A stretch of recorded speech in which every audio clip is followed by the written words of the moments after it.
अस्सलामुअलैकुम वरहमतुल्लाहि वबरकातुहू। How are you students? उम्मीद है आप सब खैरियत से होंगे और आप लोगों ने लास्ट लेक्चर नंबर 17 सुन और समझ लिया होगा। लास्ट लेक्चर हमारा था किसके बारे में? Benefits of photosynthesis. गुड। कोई बता सकता है क्या फ़ायदे होते हैं फोटोसिंथेसिस के प्रोसेस के? Very good. It is important for the continuation of life. ज़िंदगी को जारी रखने के लिए कौन सा प्रोसेस इम्पॉर्टेंट है?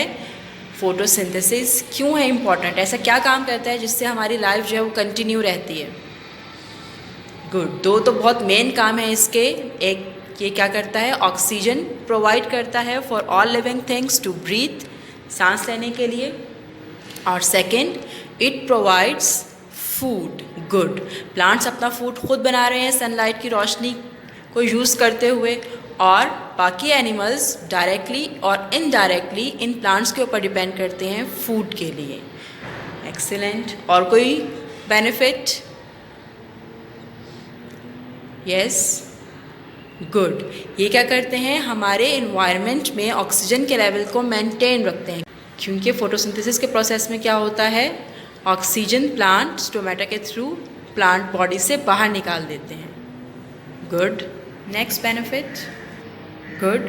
प्लांट्स क्या करते हैं? फोटोसिंथेसिस के ज़रिए हमारे इन्वायरमेंट में इंडस्ट्रियल एक्टिविटीज़ के थ्रू जो कार्बन डाइऑक्साइड एक्सेस अमाउंट में आ जाती है उसको एब्जॉर्ब करते हैं और हमारे इन्वायरमेंट को क्लीन करते हैं। इसीलिए प्लांट्स को कहा जाता है कि वो क्या है? एनवायरनमेंट की डस्टबिन है, क्योंकि ये हमारी पोल्यूशन को कंट्रोल कर रहे होते हैं।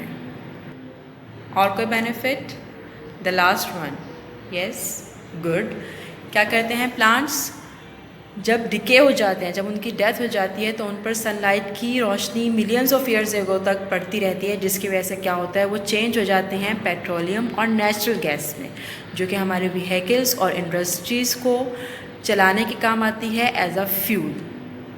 समझ में आ गया सबको benefits? Excellent. Now we are going to start our next topic, that is the last system of plants mentioned in your book, respiration in plants. क्या नाम है टॉपिक का? Respiration in plants. क्या होती है रेस्पायरेशन? पढ़कर आए हैं प्रेप में? जी, तो बताइए। Yes, respiration means breathing also. तमाम लिविंग थिंग्स को ज़िंदा रहने के लिए सांस लेने की ज़रूरत होती है। इस सांस लेने के प्रोसेस को हम कहते हैं रेस्पायरेशन। क्या कहते हैं? रेस्पायरेशन, जिसमें लिविंग थिंग्स एयर से ऑक्सीजन बॉडी के अंदर लेकर जाते हैं और कार्बन डाइऑक्साइड गैस बॉडी से बाहर निकालते हैं। साथ ही साथ लिविंग थिंग्स को अपने आप को अलाइव रखने के लिए डिफरेंट वाइटल एक्टिविटीज़ परफॉर्म करनी होती हैं, जिनके लिए एनर्जी की ज़रूरत होती है, और वो एनर्जी हासिल करने के लिए लिविंग थिंग्स को फूड चाहिए होता है। फूड से एनर्जी गेन करने के लिए इसका केमिकल ब्रेकडाउन बहुत ज़रूरी है, जो कि ऑक्सीजन की मौजूदगी में होता है। तो वो फूड जो लिविंग थिंग्स खाते हैं एनर्जी हासिल करने के लिए, वो एनर्जी हमें फूड से कौन दिलवा रहा होता है? रेस्पायरेशन का प्रोसेस। चलिए बोर्ड पर देख लेते हैं हम। Living things need energy to perform all their activities. Living things को अपनी एक्टिविटीज़ परफॉर्म करने के लिए क्या चाहिए होती है? एनर्जी। और वो एनर्जी उनको किस प्रोसेस के ज़रिए मिलती है? रेस्पायरेशन के प्रोसेस के ज़रिए। प्लांट्स क्या है? Plants are also living thing. तो प्लांट्स को भी ज़िंदा रहने के लिए क्या करना पड़ता है? रेस्पायर करना पड़ता है, ब्रीथ करना पड़ता है, सांस लेना पड़ता है, क्योंकि अगर लिविंग थिंग सांस नहीं लेंगे तो वो अलाइव नहीं रहेंगे। जब रेस्पायरेशन इन प्लांट्स को देख लेते हैं, अब क्या है रेस्पायरेशन? Respiration है the chemical process in which food is oxidized to get energy। ऐसा प्रोसेस जिसमें क्या हो रहा है? फूड ऑक्सीजन के साथ मिलकर ऑक्सीडाइज्ड हो रहा है, यानी ब्रेक डाउन हो रहा है। किसमें? एनर्जी की फॉर्म में, ताकि क्या मिल सके प्लांट को? एनर्जी, और वो अपने डिफरेंट एक्टिविटीज़ परफॉर्म कर सके। रेस्पायरेशन में हमारे पास क्या होता है? Respiration involves 2 steps. इसमें हमारे पास 2 स्टेप्स हो रहे होते हैं। First one is called exchange of gases, यानी गैसेस जो है वो बॉडी के अंदर आ रही होती हैं और बॉडी से बाहर जा रही होती हैं। And number 2, chemical breakdown of food. और क्या हो रहा होता है? फूड का केमिकल ब्रेकडाउन हो रहा होता है। नंबर 1 क्या स्टेप था हमारा? Exchange of gases, and number 2 chemical breakdown of food. Exchange of gases में क्या हो रहा होता है, प्लांट बॉडी क्या कर रही होती है, टेक इन ऑक्सीजन, एयर से वो कौन सी गैस लेती है अपनी बॉडी के अंदर, ऑक्सीजन, और गिव आउट कार्बन डाइऑक्साइड, और कौन सी गैस बाहर निकालती है, कार्बन डाइऑक्साइड। यानी ऑक्सीजन का प्लांट की बॉडी में आना और कार्बन डाइऑक्साइड का प्लांट की बॉडी से जाना, इस प्रोसेस को हम क्या कहते हैं, एक्सचेंज ऑफ गैसेस यानी ब्रीथिंग।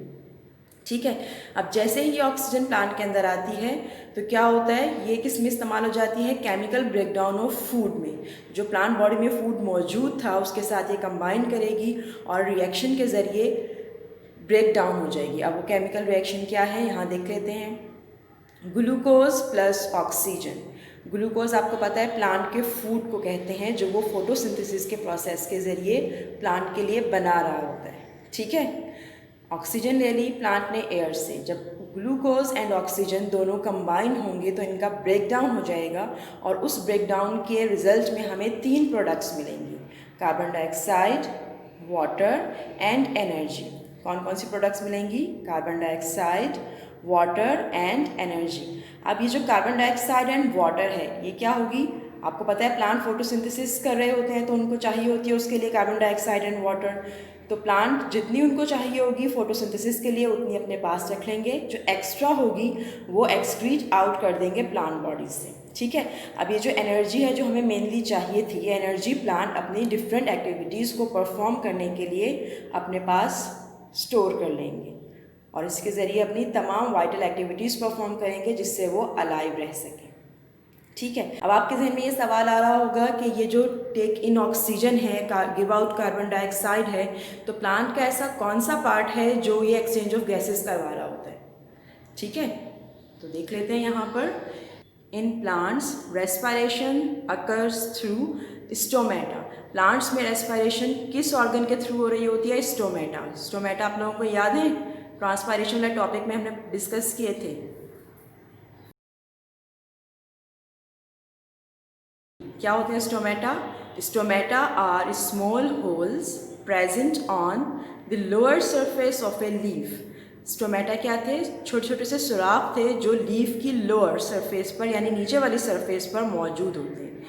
ट्रांसपायरेशन में वो वाटर को एक्सक्रीट आउट कर रहे होते हैं, यहाँ पर क्या कर रहे होंगे, ऑक्सीजन को अब बॉडी के अंदर ला रहे होंगे और कार्बन डाइऑक्साइड को बॉडी से बाहर निकालने के लिए काम देंगे। इतना आया सबको समझ में? Any confusion? तो प्लांट्स को ज़िंदा रहने के लिए क्या करना पड़ता है, plants respire all the time. Plant को भी हर वक्त रेस्पायरेशन का प्रोसेस करना पड़ता है, कंटिन्यूस प्रोसेस है ये, ताकि डे एंड नाइट दोनों में हो रहा होता है। ठीक है, दिन के वक्त हमें इतना एक्सचेंज ऑफ गैसेस एविडेंटली नज़र नहीं आ रहा होता जितना कि रात में आता है, क्योंकि दिन के वक्त फोटोसिंथेसिस हो रही होती है तो हमारे पास जो कार्बन डाइऑक्साइड एंड वाटर थे वो उसमें यूज़ हो रहे होते हैं।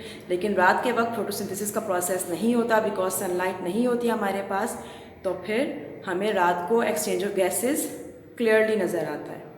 ठीक है, इतना आ गया समझ में आज का टॉपिक आपको, रेस्पिरेशन इन प्लांट्स।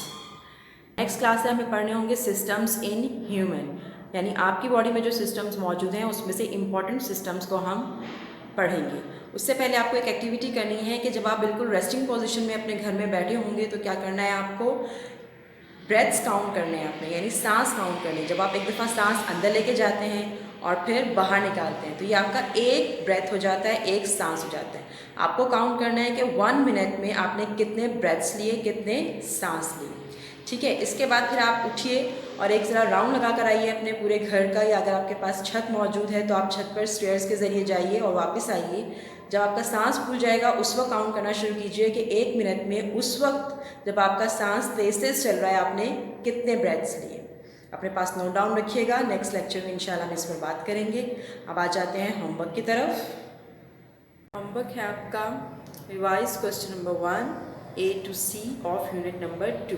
आप लोगों ने जर्नल में क्वेश्चन नंबर 1 के part A, B and C कर लिए हैं, उनको याद भी कर लिया है। अब क्या करना है आपको, उनको सिर्फ रिवाइज करना है। ठीक है, मिलते हैं नेक्स्ट लेक्चर में। अल्लाह हाफिज़।